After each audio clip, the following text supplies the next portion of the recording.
Well, hello tubers.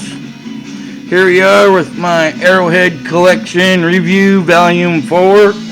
I know this part Rob Bevan Reeds has sure been waiting for. The Dalton Transitional case, which after we show mine, I'm going to go over to Terry's and add his in too. Also, because Terry has some good insight on Daltons. I mean, he's been hunting as long as some of us have been alive, and his first part of hunting was digging. When he first started hunting, if they was going to go find an arrowhead, they dug. Oh, I don't even know where to start up here. This is a little sharpened down transitional point. Got some good thinning strikes. Down in here, it's just only ground on the edges. The base ain't ground. So not really sure what it is, just a type of transitional point. This, as told, is a Snake River point, which is normally more south than us. It's a great transitional point. Has some great color and flaking to it. Here's a Dalton Breckenridge, pretty rough. It's got the left-hand bevel on it, which a lot of your Breckenridges aren't like a classic. That's from your base going to your tip, always away from you, as to what side your bevels are on. There's another little sharpened down type of transitional point. Some cool mosaic. Again, it's ground in the ears and not on the base, really. This here is a little Holland I found. Actually has a piece of outer core still on it. Come on, focus. Get focused in there. See that flaking? There's a flaking on this point. It's just unreal.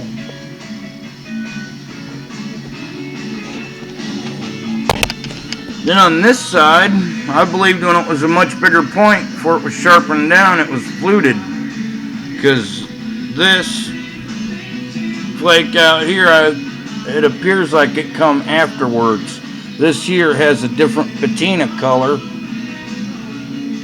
where it's been resharpened up at compared to that flute. It's an awesome, stellar little point. Actually, the day I found it on a gravel bar, my mom had called me. My cell phone just happened to got a signal, so I went and stood in this one spot so I could talk to her. Just happened to look under this bush, and there that thing laid. This here's a little Cody Complex point I have off of one of our bigger rivers. Some super dark patina on it. Here's a little Angostura I have that actually, when it was much larger, had a large impact break come down to it, and they resharpened it down to that. Some awesome colors, some killer flaking on it, just some absolute killer flaking. Here's a really sweet mosaic hemp-hill knife. It's ground in the base and inside the ears, heavily ground. Awesome material. Hafted up to some kind of knife. Here's some other type of transitional point, possibly a Dalton Sloan, sharpened down to practically nothing. It's heavily ground all the way around. Awesome material. Here's a Dalton Greenbrier. It's heavily ground in the ears. Heavily ground. Has some great big thinning strikes up the center on both sides, which most Greenbriers have. This here's one of my Graham Cave points. Got a little nick there, a little bit of tip missing, but the ears are there. A lot of times when you find them, the ears are gone and the rest is there, so. Got the left-hand bevels on it. This is one of my favorite creek points. It's an Angostura. This side, the material ain't near as cool as this, but this was also one of those stellar finds in the creek, so that's why it's always a favorite point. I seen like maybe about a 1/4 inch this glaring in between some big rocks, and is in about a 2-foot hole, and I hit it with my jugging stick, and I watched it float in the water like this, and then it landed on top of a rock just like that, and my jaw dropped. I was hooping and hollering all the way home. Then, y'all remember seeing this stellar Dalton get found last summer in the creek. I was paddling my way out, and this is a big Dalton Sloan that's actually been resharpened with a bevel on the left-hand side. Most Dalton Sloans don't get beveled because they're so thin. They're not made as thick as Dalton Classic points are. Just has that ear knocked off of it there. That's it. Tip was sharpened down that way. May have broke on them or who knows what. And they refixed it. Here's another Dalton Sloan. Some Dalton Sloans will have these little ears, and some will just have a square base to them. It's really a strong Missouri or Midwest trait of the Dalton Sloans, which the Dalton Sloans were the Dalton people's knives. These were their knives. The Dalton Classic was mainly their spear point. Here is a regular Dalton Classic with the bevel on the right hand side like it always is supposed to be. But we'll get into that a little bit when I get over to Terry's, because we have a little insight on some Dalton Classics and beveling. Then y'all see me find this last year in the creek on my way out. A little stellar Angostura. Just had some of that tip freshly taken off, but it's all translucent material. Don't you just love that poster? I got a point on it up there. That fishtail looking eccentric right there in the bottom. That's mine. That was a stellar find that day. This is the first Dalton I ever found in the creek. This Classic here. Just missing a little bit of ear and a little bit of tip wear. But, and I'm sure proud the day I found that. Here's my Dalton Holland I found in the creek. Had a little bit of tip broke off of it and then a couple dings down the edges. But some of the most stellar Mozarkite. Just stellar. Awesome material. Made just awesomely. There's another little Dalton Classic I found last year in the creek. Patinaed hard on that side. This Dalton here has the left-hand bevel. Why? It wasn't because how he sharpened it. He wasn't a right-handed Indian. He was a left-handed Indian. Here's a regular Dalton Classic, sharpened up the right-hand side like it's supposed to be. A little bit of ear and tip missing off of it. This is one of those points I want to send to Dr. Gomer to have restored. Here's the first creek point I ever found hunting with Devin and his buddy Tim over there in his creek, Little Hemp Hill, heavily ground inside the ears and inside the base. Here's a Dalton Hemp Hill. Dalton Hemp Hills are beveled on the left-hand side. They're not beveled like a Classic. Don't know why. That's just how they are. Here's a point. I'm not sure exactly what it is. It's definitely early archaic and petrified wood. And we normally don't find a lot of petrified wood points here. And for a while I really wasn't sure if it was petrified wood or not. But watch this. You get it wet and it changes red instead of that ugly old gray. It changes to a reddish brown. Then as it dries out it goes back to being gray. Sure is a pretty point. Here's another stellar little Dalton I found. And it was barely sharpened up. I mean, has a little bevels on it, but they're on the right hand side. Missing that ear there before it ever fell in the creek. But that was a super stellar find. And here's my Graham Cave drill. Oh, what a translucent tip. It's missing a little shoulder there and a little bit of ear there, but boy, it was such a stellar drill, I still had to put it in the case. This is a down step from a Dalton. Here what we have we call Johnson points. Some awesome material. It's ground on all sides. Really neat point. Here's another type of transitional point. I'm not sure what it is, but all four of its edges have slight bevels to it. Very slight bevels on them. And I don't think it was an eared point. I think that was knocked off by the creek, but I was been in the creek a long time. And we have this point here that I think may be a Scott's Bluff knife. I'm not sure. The flaking's all worn away on this side where this material here is. Cool bullseye. But you can definitely see that overlapping flaking on this side. Well, and there's my little Dalton collection, except my very first Dalton I found, that Dalton drill there. First drill I ever found too, but shortly sometime after my accident, needing to have some money, I sold it. And now I wish I'd have never sold it, because I'd like to have it back. But it's always with me forever, right there. But there's a look at my Daltons. We're going to buzz over to Terry's and go get a look at his Daltons and add them in too. So hang tight and we'll be right back.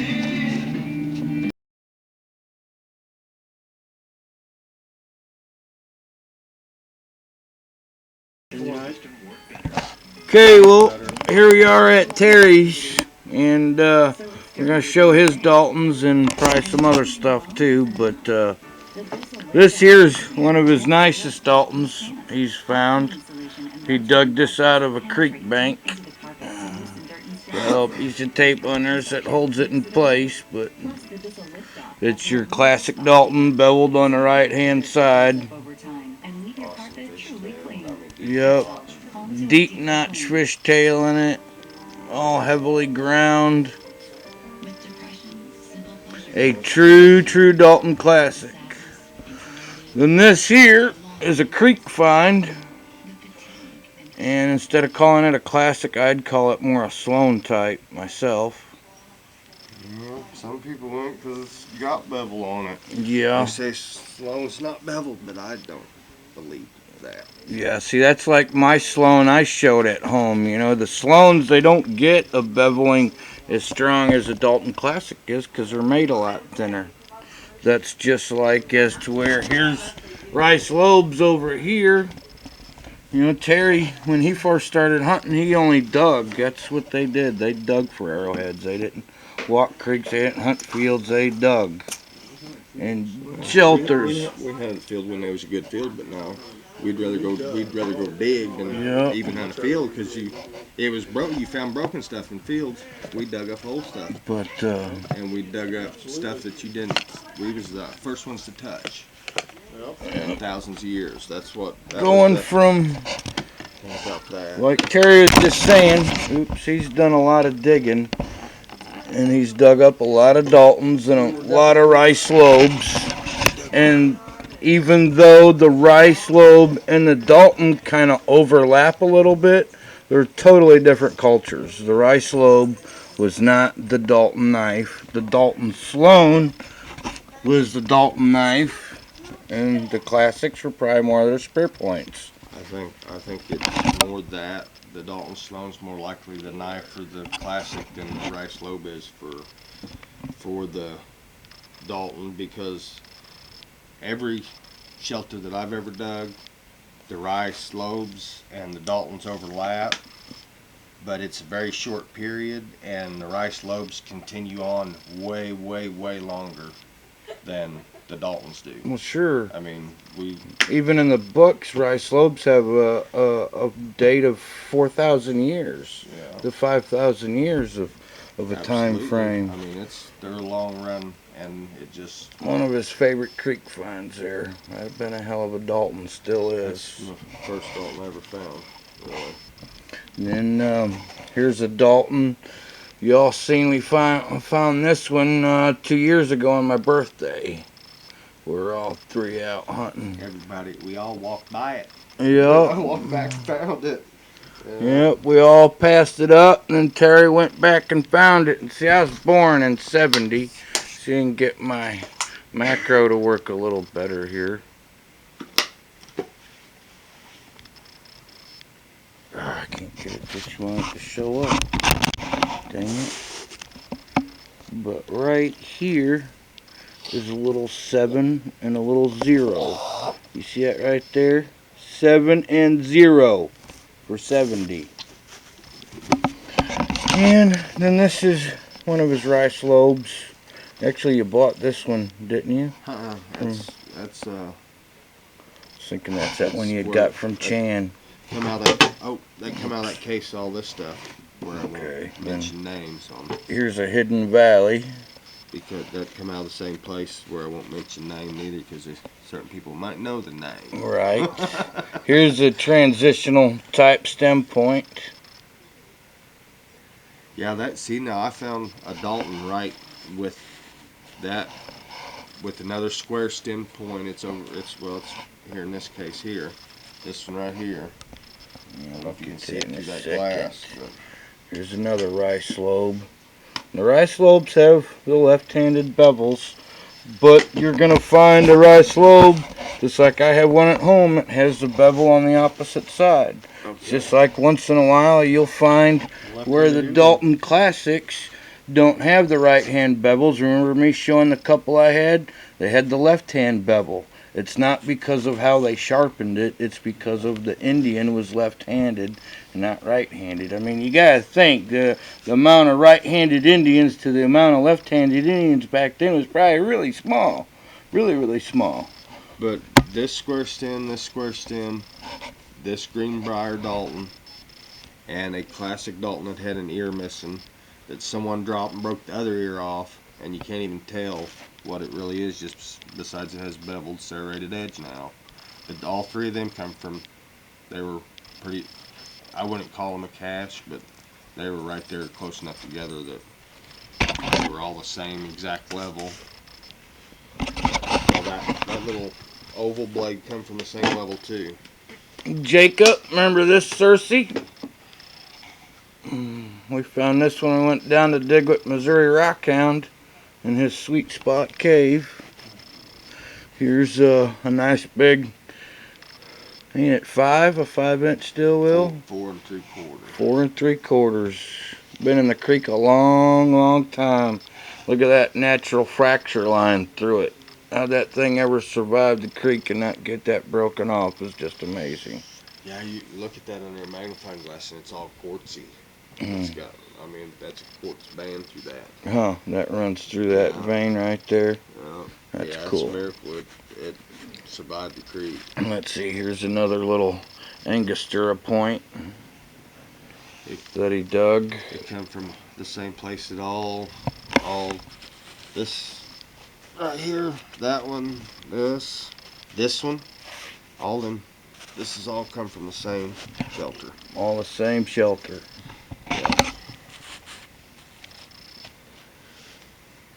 Some other stuff. Here's a really pretty rice lobe. It's got a little fire damage to it, but boy, has it got some pretty purple to it. There's some real strong bevels. Little transitional piece too, a little right Dan, or I don't know. Some people calls it other, but that come from there too. Now that's some pretty mosaic there, folks. Look at that. Got that little quartz pocket down in there. Very cool. There's something going on. Then over in this case, he has this Calf Creek. Dug this from a shelter. Missing that ear. Same as this shelter. It's come from the same place as all these did. Yeah. All that in this little corner here, them 3 square stems and all that, all come from the same place. And that little white, where's that little white rice lobe you had a while ago? I think it's... Oh no, it's right there. Never mind. Oh, yeah, it's right there. Here's his Dixon from the big sea of dirt. We know it's not a Dalton Transitional Point, but thought I'd show it while it's laying here. the nicest Dixon that's ever been found out there. He had 2 people offer him $1,000 for that at a show. I'm glad he didn't take it. This one fine piece. Okay, this one belongs over here. This one belongs here. That belongs in the middle. Yeah, I'll get them all. Too hot right now. Step to the next case. Alright. Yeah, they're all mixed up. I'm planning on going through and doing a whole new. You already got them. Yep, Daltons. we showed them first. Where's that? Oh shit! I lost a pen. Oh, sorry about the language. The S word's okay. Just don't want the F word because I got kids out there always watching. Yeah. And here's a couple little transitional pieces. Yeah, these all come out of that same shelter too. Yep, all out of that same place. It was a phenomenal shelter. Okay. Now we'll get to the main rice lobe. Oops. Case. That was almost a bad boo-boo. And these are all out of one shelter too, ain't they? Yeah. Yes. And see, look, here's his biggest rice lobe. Now we know this was definitely a knife. But the rice lobe culture had to have dart points too, along with their knife. I mean, I'll go at Richard when they had to have a knife with a dart point. But see, here's a rice lobe dart. This is a small rice lobe dart point. That's a rice lobe dart. There's a rice lobe dart point. That's a rice lobe dart. And these are all from experienced years of digging out of the same shelters. I've got another rice lobe dart point somewhere that's small. And they're not big enough to be knives. Yeah, it's kind of like these points. They're not really big enough to be a knife. Well, you got to think what they're throwing. They're throwing Here's a an real aLittle pretty at that one. time, and it's a pretty good size stick, 5 to 6 foot. Yeah. And Yeah, they're probably chucking at it least with a spear 5 thrower, foot. and they're gonna have enough weight on it. It ain't like shooting a little bitty thin arrow bird point. Rice lobe drill. I think even at the time when the bow first come around here, they were still shooting big size points, because look at Utsi. They found in Italy. Look at the size of points that he has with his bow. His arrows is almost as big as the aLittle shafts are here. I mean, they were some big heavy duty arrows and tips. I mean, it's a pretty good size points. And this has some little serrations in it, still on it, and bevels.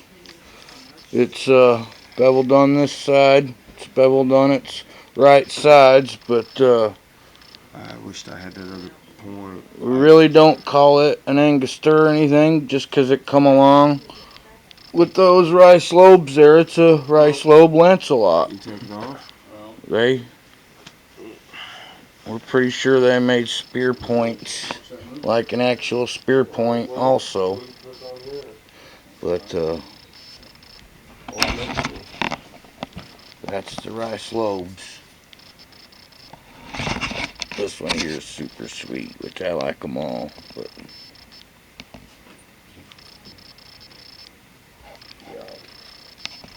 It's like it's great, kind of like the Daltons, so it's other transitional points, and it's the next case. they're like that. But over here we got a couple little things. Look at that. Full. Is that pipe in there? It's a duck head pipe. Nice little point there. And here we have some shell beads and a little pendant, a hairpin, a couple little points. Oh. Over here's another case of favorites he's got. A little bone bead he found, some old pottery discs. Over here is like his drill case. A lot of different drills in it. Got some big bare teeth down here. Here's a little eccentric piece. Here's a really nice point there. And over here is just a little mix of some different stuff. There's an eccentric point. There's a nice big old Melville and an Etley next to it. Then up in here, this is like his main creek case here. And I wished I didn't have them so mixed up, because I have. Here's another Dalton type point right there. With some nice little bevels on it. There's That's this actually killer coupe. That's actually a Dalton type too. It's got some Yep, good kinda bevels looks on like it. Yeah. And here's another Angostura he found in the creek. It's missing a little bit of tip damage to it, but still a nice creek find. That's like that one little point Yeah, you there's kind of like a little transitional dart point. You didn't show that was translucent a while ago, did you? That dart point? Yeah. No, I probably didn't think about it being translucent. Here's his killer bird point case. He's got some killer bird points in there now. All kinds of Cahokians. Really cool pottery disc. Got something I've never dug up yet. Here's another quick shot of another case of his. All types of points in it.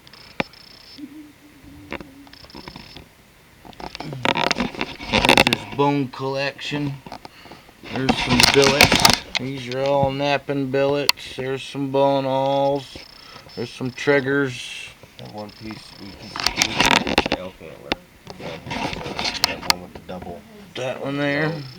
This right here. And it's the way I've never seen another napping tool. It's got two tips on it. Huh. See how that thing's made? And look how big and heavy that thing goes. That's a whitetail antler. Wow. Well, no, Richard dug out that moose billet and Bannerstone. Well, they're elk out of salamander, not moose, but elk. So, and I think I've got an elk bone. Oh, Gary's dug up that elk skull that both horns had been broke off right at the pedestals. But he found the whole top of the elk skull and Wilson's. Where Richard's been at a lot. Yeah, Richard shows Wilson's cave all the time. I think he's even been back this winter once. I've got a bunch of stuff from Wilson's. Yeah, he's got a lot of bird points from there. That's what's bear tooth? Is it this bear tooth that come from Wilson's?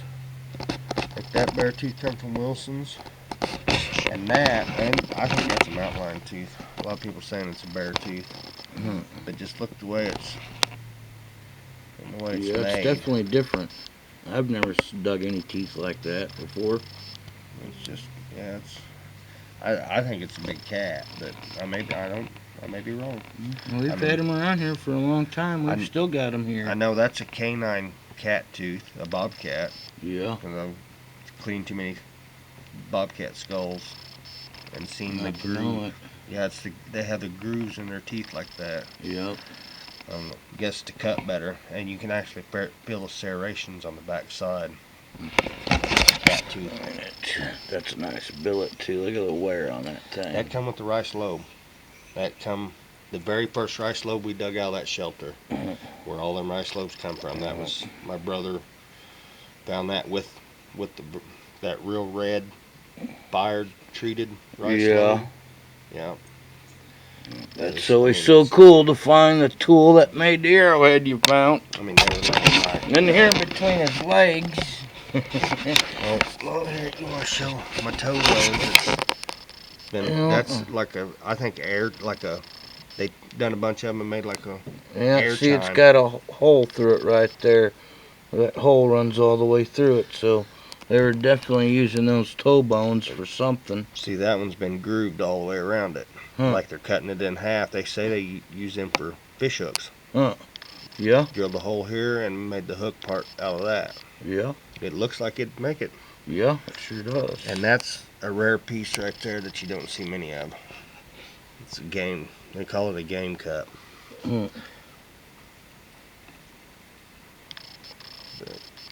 Yeah, besides yours, I don't think I've ever seen any before. Gary Robinette has one.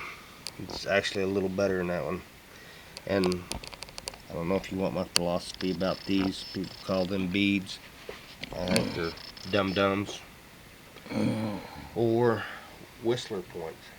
I like to tie one on the end of a stick and shoot it. I bet it See would if whistle. it whistles. Yep. Yep, because a Some lot of type of- people dig these up and they think they've been made that way by the pack rats or whatever, but no. You can tell the difference from what a pack rat's chewed on to what a native is carved and made. With the stone knife. I think that's what they are.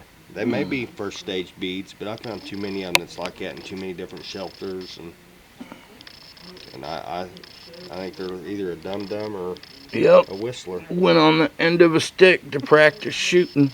Because especially the kids. Blow on the end of a 22 mag shell. Yep, the same thing. Yep, it whistles. But I'll get out. And then here's this big sea of dirt case. These are all his finds from the big sea of dirt. And he's got a Delhi in another case, which he found on a lake site. And a Delhi is a Texas style point.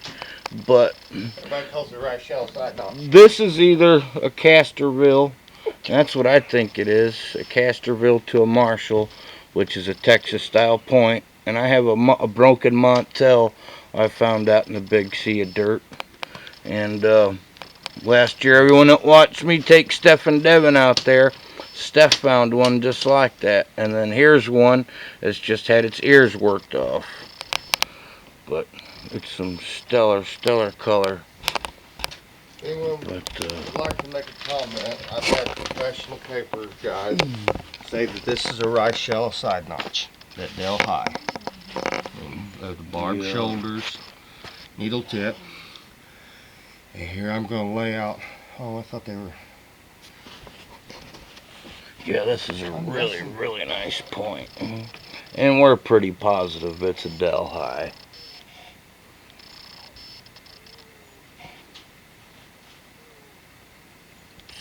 Super nice point. I knew something was missing.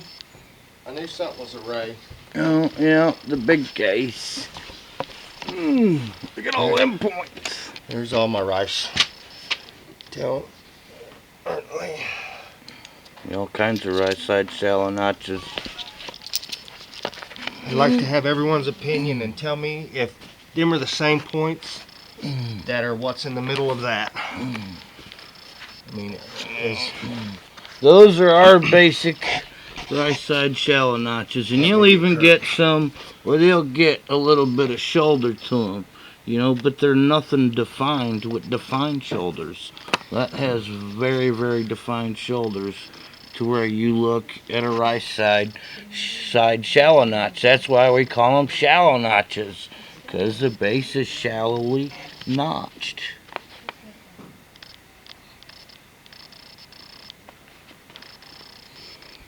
Oh, I'm sure Pestle Man will have some good opinions on that one.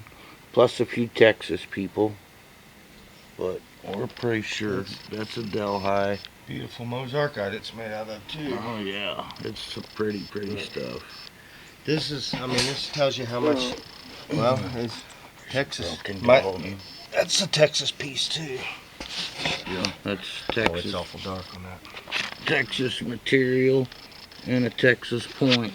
Yeah, my sister gave that to me, but this tells you how diverse they was. I mean, that's Pectin, if I'm saying it right, from Arkansas. Pinkton. That was found on the shore of Lake Ozarks. Yep. And I've got... That's Arkansas material for sure.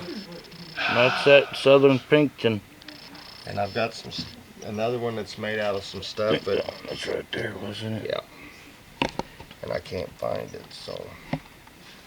But here's some of the stuff that I was wondering where it was. There's a couple more rice lobes, a couple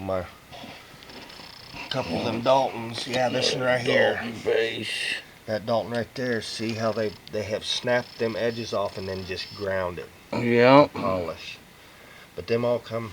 Yeah, if you can see that, those edges have been snapped off on the base, and I mean, they're so heavily ground, it's like a baby's butt.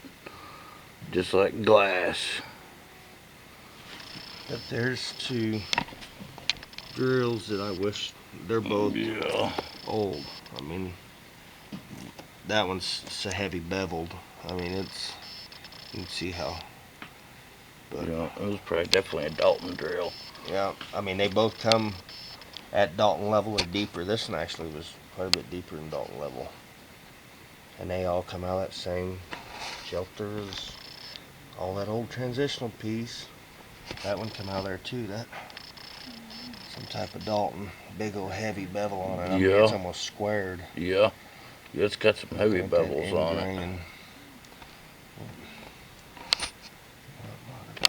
Disc. We're gonna be at 30 minutes. We probably better cut it short. Well, that's Wilson's Cave. There's a Wilson's Cave point. For everyone that's watched Richard's Rock House, go to Wilson's. We go there too, we just don't show it. Yeah, I got several actually in here from Wilson's. Well, I hope everyone's enjoyed seeing Terry's stuff and getting his opinion on everything. It may not mean a whole lot, but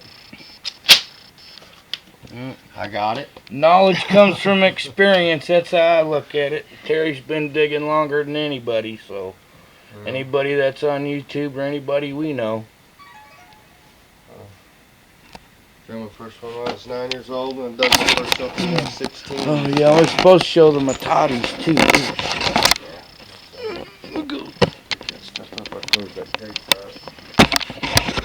Here's that big one that he found out in a big sea of dirt.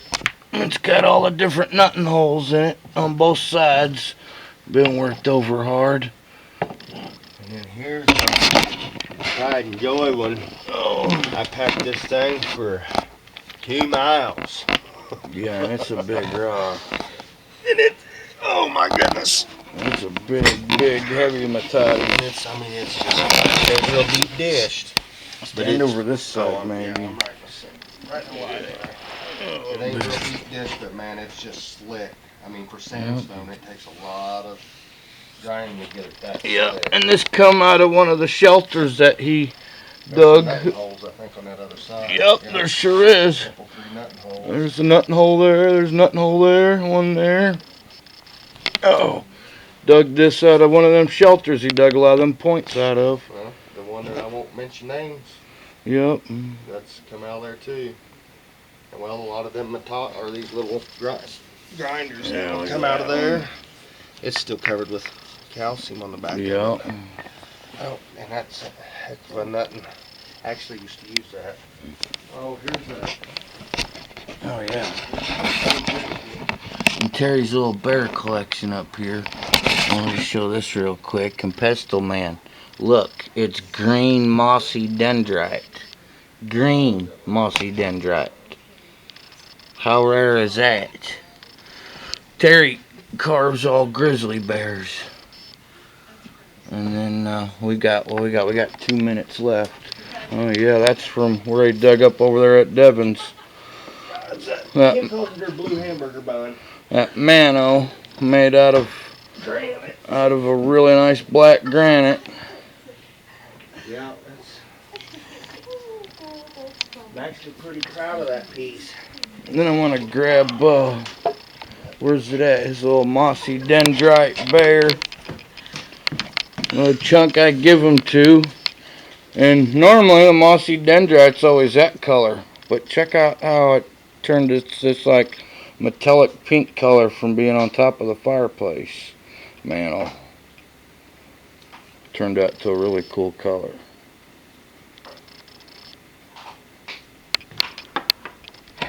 Well, hope everybody enjoyed the Long Rock Show. We'll see you on Volume 5. Volume 5 will be Smetleyville and Sedalia points. Catch everybody later. Yep. Take it easy.